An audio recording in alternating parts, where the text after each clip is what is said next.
All right, I'm in Houston, heading to Oklahoma City. But before I head to the airport, I wanted to do a quick review on Dan Doyle's new book of Roughnecks and Riches. It's the story behind Reliance Well Services, and it's really kind of a look behind the screen of what it takes to build an oil and gas company. I think Dan brings such a great energy to the writing. Just the way he writes is very conversational, but also very technical. For example, he goes through the fracking process, and I found myself just super excited about how he explained it, just the feel of, the ground and all those things. He's got a lot of great takeaways too. For example, if you try saying something out loud to yourself, and if it sounds like an accusation, you better listen, right? So very self-reflective.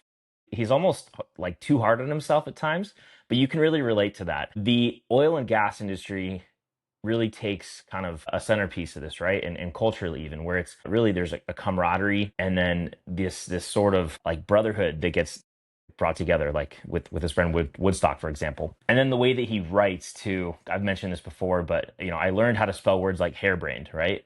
If you don't know how to spell it, look it up. But I think he uses a handful of times. Before, I probably would have spelled it incorrectly. Guarantee you I would have, actually.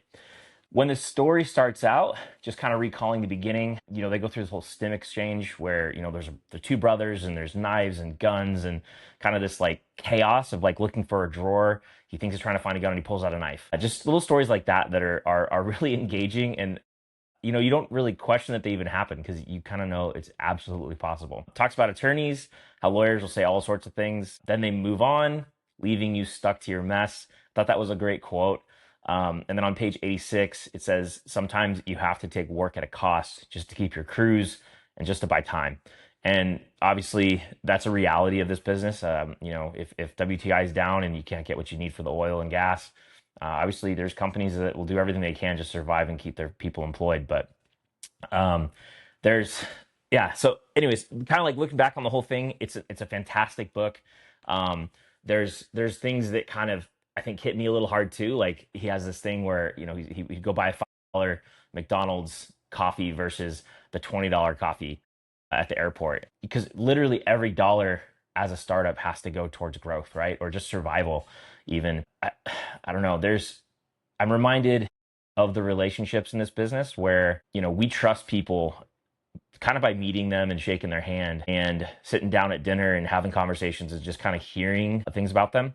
But one bad phone call, one bad salesperson can ruin years of business growth. And the other thing too is, they're just bad actors, right? There's people that were trying to steal some Schlumberger IP, right? And he got kind of caught up in that. And that's obviously, not a good thing if you have these big groups when they're attorneys.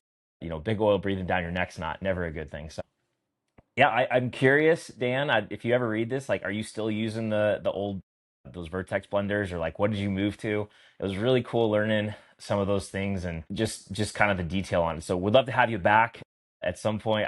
I really enjoyed reading what you put out there. And anyways, great job. If you haven't read the book, go pick it up on Amazon. It is a fantastic read if you are interested in oil and gas or entrepreneurship. There's just this sort of resonance for me that, we are all looking to make a deal, because that's what we do.